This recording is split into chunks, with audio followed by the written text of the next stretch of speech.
some of the things he does. You know, that's why some of us are pushing very hard in the ones who are studying too. Do you understand me? So, I want you to sit down and pay attention very well. Now,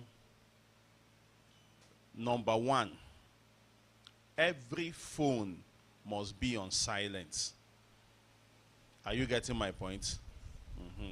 You know, for someone who is a lecturer, you should know that if they are in the class, your phone ring, they go seize them. Do you understand me? And he came in the capacity as a lecturer, as a consultant in the real estate field. He has the capacity to seize phone. So please, no phone must ring. Make sure your phone is on permanent silence till, not even vibration, till the end of this class.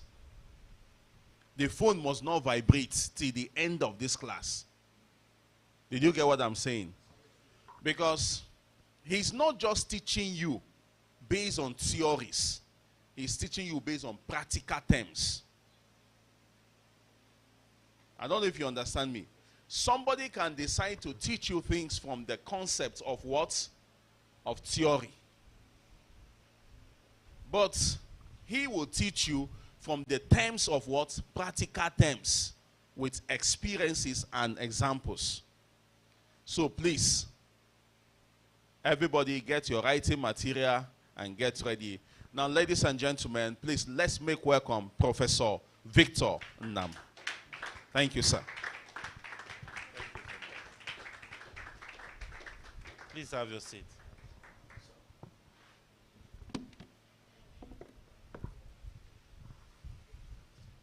Good afternoon, everyone. It's my honor and privilege to be in your midst this afternoon to share some words with you on land administration, land acquisition. My name is Victor Nam, and I'll be taking you for the next 2 hours. So the title of our lecture today is Land Administration, Land Acquisition, and Titling. So we'll do the lecturing and then we'll do some question and answer. I would like to, maybe some of these lights, can you put off?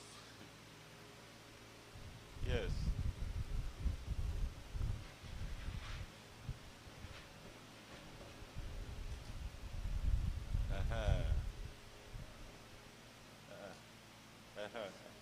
Thank you. Thank you. Please, can some of you come over to this side? Okay, because of your recording, right? Is it okay like this? Okay. Please, can some of you come over to this side? I want to turn.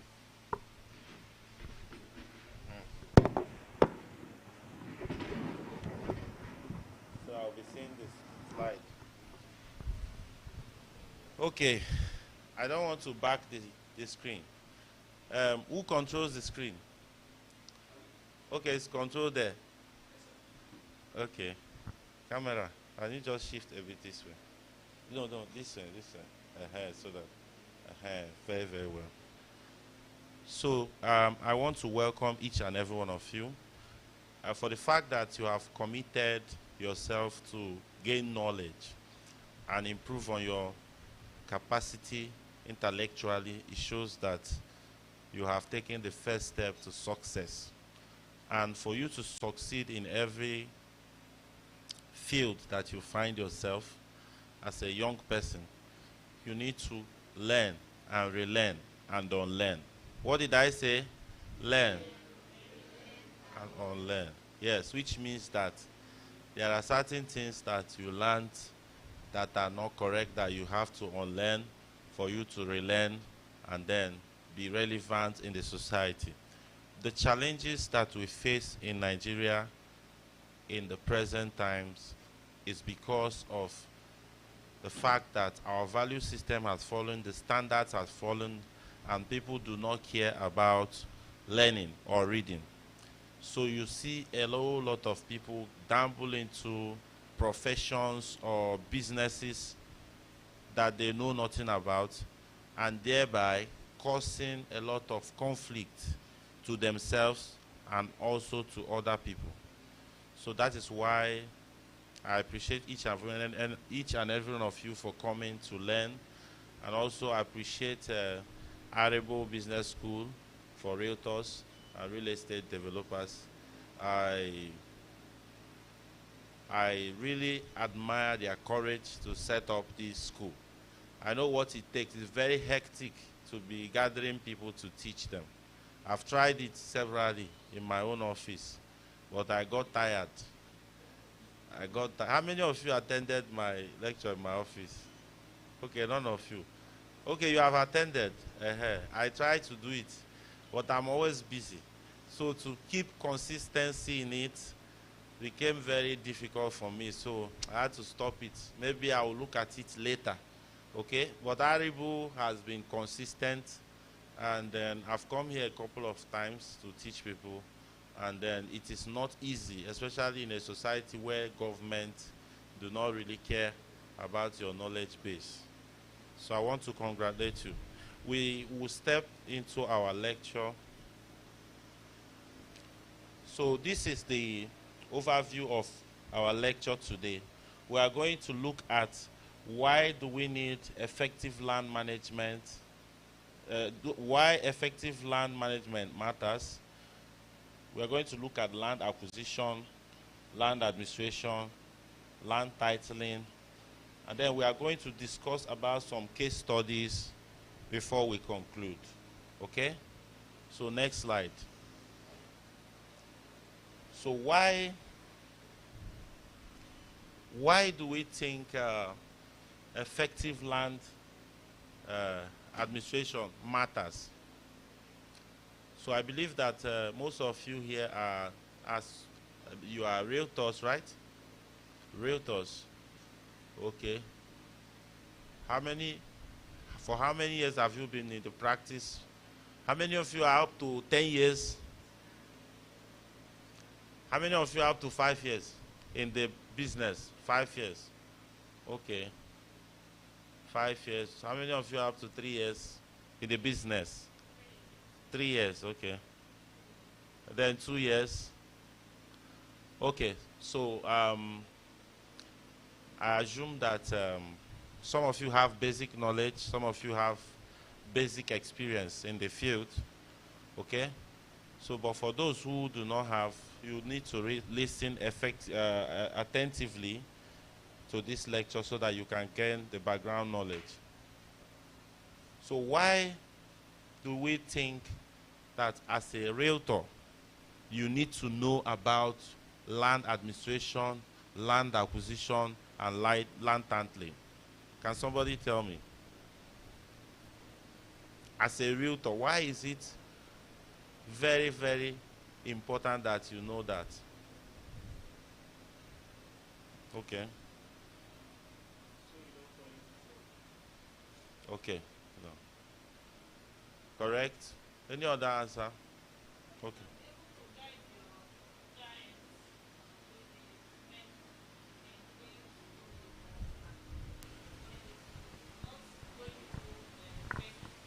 Or a genuine land that is not in order. So just Okay. to be able to guide your client on how to follow it up. Okay. There are two reasons, sir. The answers given by two of you are correct. The first person said so that you don't fall into trouble. The second person said so that you can guide your client right. Fine. One is to protect yourself, your image. Number two is to protect your client. Now, as a realtor, the first thing you should build is your brand. You ask yourself, who am I?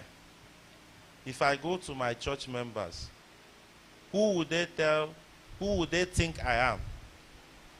If you read the Bible in the New Testament, one day Jesus called his disciples and said, come, please, you guys, tell me, what do these people say I am? One said, they say it's like you are the John the Baptist. He said, okay, The other one said, they say it's like you are one of the prophets. He said, okay. And then the other one said another thing. So you saw that Jesus, when he was on earth, was conscious of who people think he is. That is his brand. Because no matter what you think in your mind that you are, just know that outside there, that different people have different opinion about you. How many of you know that? You can be telling yourself that I'm a very good person, I'm a very righteous person, I'm a very hardworking person, and some group of people somewhere are saying that this is a very irresponsible person. That is why the Bible talked about the appearances of evil. Appearances of evil is when you are not doing evil, but when somebody is looking at you, you appear like you are doing evil. But the truth is that you are not doing evil. Okay? So you can be innocent and appear to be evil to people. So that is where we call, that is when we come to identity management, image management. So as a realtor, the first thing you have to bear in mind is your brand and your image. It's not about doing videos and flyers and wonderful content on social media. All those things are secondary. When the person comes to carry out the transaction and gets in contact with you, what is the first impression he gets? That is number one. Secondly, if he asks people about you, what are people going to tell him about you? So you start building from that level. So secondly,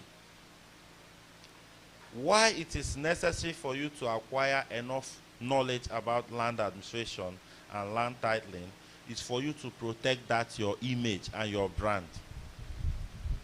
Because if you know anything that you put hand into and tomorrow is going to be a criminal matter or be a disgraceful thing to you or your brand, then you have to carefully avoid it. So that is why it is very important that at every point in time, any landed property or any estate you are dealing with, you have to be well acquainted with the land acquisition, the land administration, and the land titling.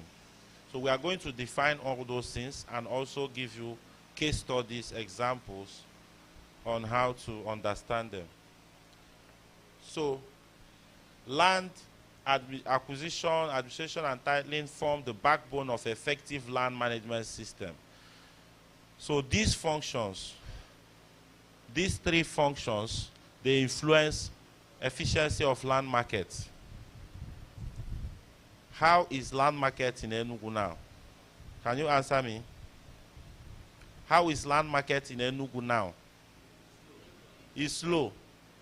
Why? Who can tell me why? Is there government policies? So the most important factor is that government have turned to land seller. Government is now selling land for a living.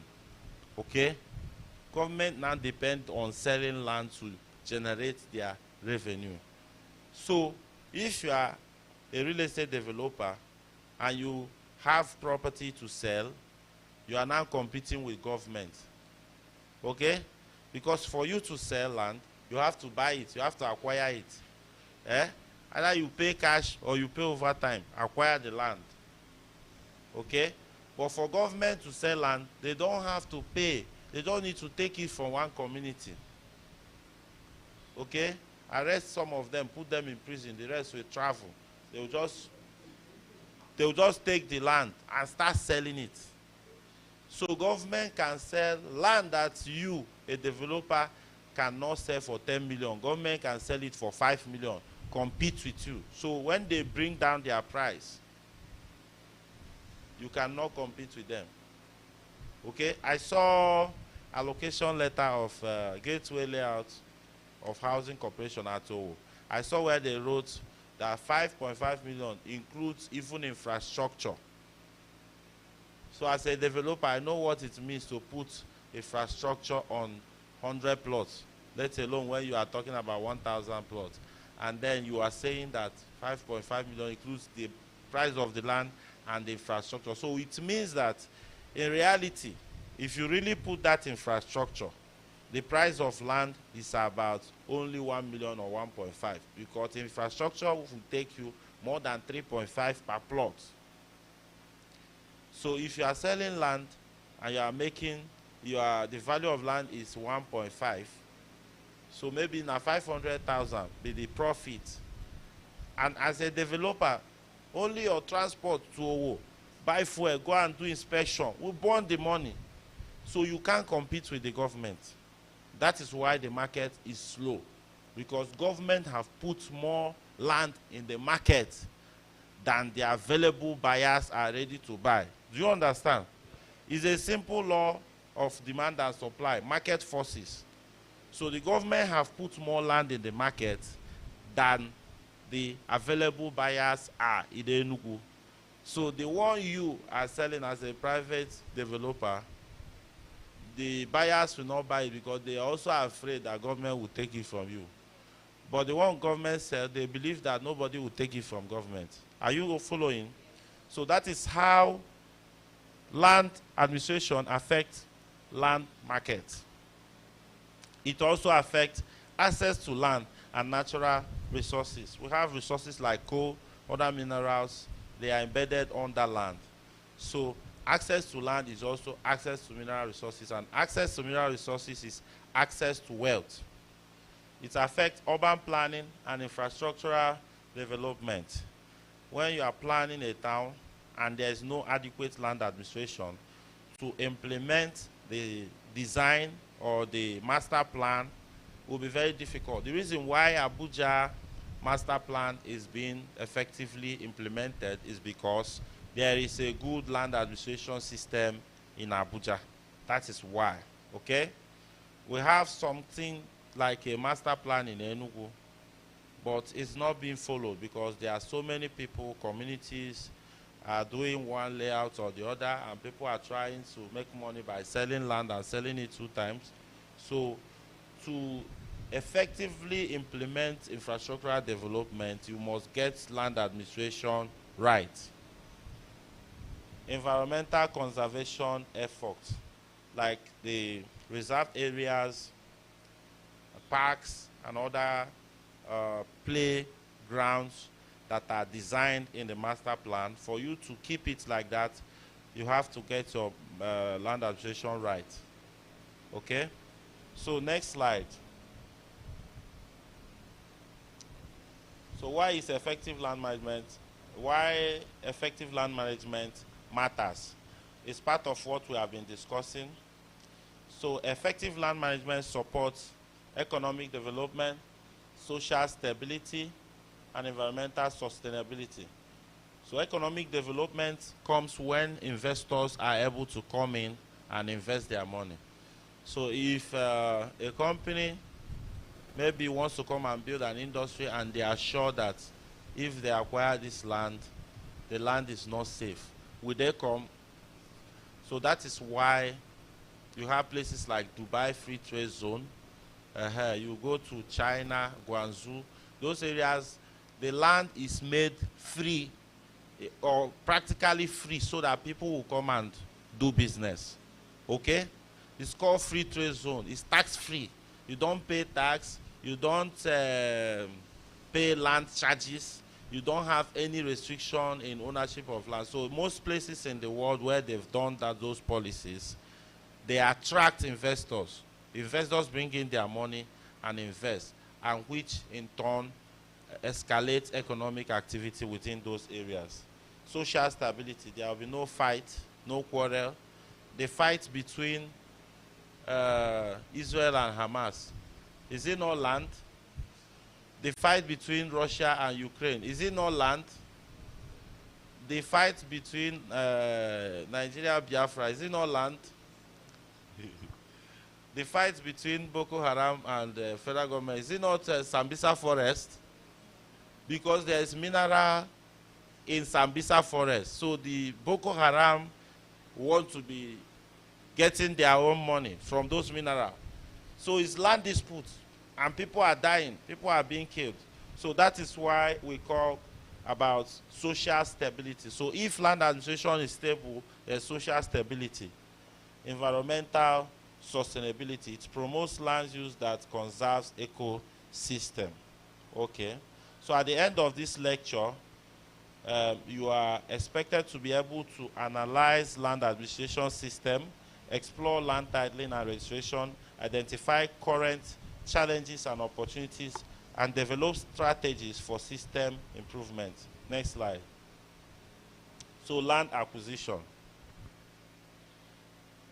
What is land acquisition?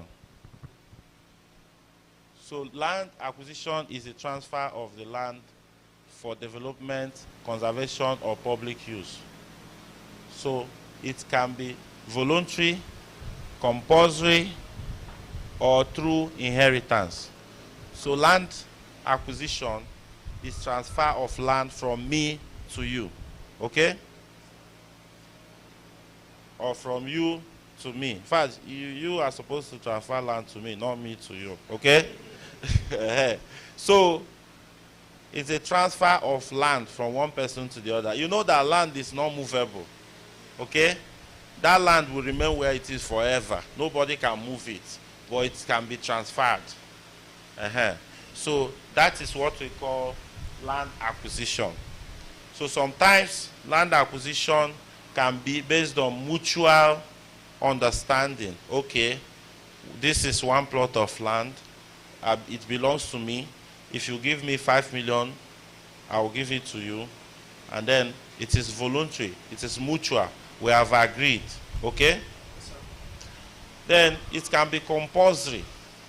It becomes compulsory when government wants to acquire land for overriding public interest. Are we following? The Constitution of Nigeria of 1999 confers the powers to acquire land in the governor of the state. And this acquisition of land, when it is for public use or public interest, it is compulsory. If it is your land, you must leave the land. If government wants to build a school, market, church, something that the whole public needs to use, like ShopRite or spa, government can just build something that everybody will enjoy, like Opera Square is for public use. So if it is your father's land, you forget about it. They don't need you to sign. They don't need you to say, I want it, and they will not pay you money. So that is when acquisition is compulsory. Okay? Once the notice is given, published, a gazette, that this land has been acquired, you just leave the land. That is when it is compulsory. So land acquisition can be by inheritance, okay? So it is by inheritance when you are the successor in title. That is if your father, your mother, or your relative, your brother or your sister is maybe passing away or have passed away, and you are the closest surviving relative, the land force, the title of the land comes on you. So if your dad maybe is getting to a certain age and he makes his will and says, okay, this one take land in Achara layout, the other one take land in Agbani, the other one take land in Ababa, and then he gives me the land in Independence Layout. So I don't have to pay money, and you don't have to pay money. The land will just come to you like that. So that is land acquisition by inheritance. So now, as a realtor or anybody dealing on land like a real estate developer, you have to be able to identify this land I'm selling. What is the root of title? The root of title is the person that is selling it to me. How did he get it? Are we following? If I take you to my village in Amechi and I point a land to you and say, this land is my father's land, you ask me, how is it your father's land? I will not tell you that My father told me that his grandfather used to own it, and his father owned it, and now it's his own. Therefore, buy it from me. It's my father's land. Okay. How do you know that there is no other person from that community that his own father told that his grandfather used to own that place? Are we following? Because when you say Amage Okunano, 1,000 men can come out from that community and say that the land belongs to them, because they too are from Amage Okunano, and maybe their own father told them that the same thing. So how are you going to know that the person who is selling this land to you is the real owner or the fake? So you are going to take protective steps, security steps to secure yourself, because this type of inheritance, if you go to Ministry of Land or NGs, you can't do search. Okay? And he doesn't have paper, one paper. He doesn't have. He just have it in his mind. So if anything happens to him now and he loses his memory, he will not even remember that he used to have he used to have land. Do you get it? So you that is going to put your money there, how do you secure yourself? So you secure yourself by doing unofficial search with the constituted authorities in the community, like the traditional ruler, the president general, the youth leader, or the woman leader. You can go and interview any of these people and ask them. No, if you, the kinsmen, how do you know who are the kinsmen? They can hire kinsmen they can go to Obomanu and hire 4 guys, dress them up, and they will come and sit down. Yes, but this is the uncle, this is elderly men. No? You give them 10K for that day, they will come and sit down. There's nothing there. So how do you know? By relying on the testimony of the constituted government authorities, like the traditional ruler or the president general, or maybe the councillor in that community, or the woman leader, youth leader, maybe a priest in that community. Those are people that you can rely on their testimony. Or you can even insist for any of those people to sign as a witness. Like in my cases, I insist that the traditional ruler will be a witness. They will say, no, traditional ruler is not a member of the family. No problem. Once this land is under his jurisdiction, we need to discuss this thing before him, and he has to sign as a witness. They will say, no, he will not share part of the money. I will say, no problem, I will give him money. But he has to be part of the, because if he knows, if the Igwe knows that you are not the owner of the land, he will not put his hand, he will not put his name and signature and sign. And you know that Igwe doesn't have tenure. Igwe is Igwe for the rest of his life until he dies. So he will not like to dent his image with some dirty dealings. The same applies to a reverend father and so many other authorities. So this is how to protect yourself when you are dealing with a land that is acquired by inheritance. There are some inheritance that has documentation, like land that has title document. If there is a written will by the person that transferred the title, then that will authorizes you to take possession. But if there was no will, maybe the person died by accident, then there will be a letter of administration. You have to go to the probate, apply for, you first get the death certificate, apply for a letter of administration from the probate, and then register the title. The title will be transferred to your name in the Ministry of Lands. That is when the title comes on you. Okay, so I was talking about types of acquisition. So the legal framework of land acquisition is in such a way that that legal document that you have is called an instrument. So once that document is registered, it's no longer a paper. It becomes an instrument. Okay? It's called a legal instrument. So it is the instrument of power with which you now own the land. So there are many legal frameworks that control land acquisition. For example, land use laws. So land use laws regulate what you use the land to do. Okay? Whether you are building a residential area here, or this is for shops, you are building a commercial area, or this is for farming, you are building a farm. For example, the recent acquisition that Enugu State government made, they call it farm estate, right? Is it farm estate that they called it? It's farm estate. Okay? So eminent domain is also a legal framework that allows public land acquisition with compensation. That is compulsory acquisition. So registration law ensures that transfer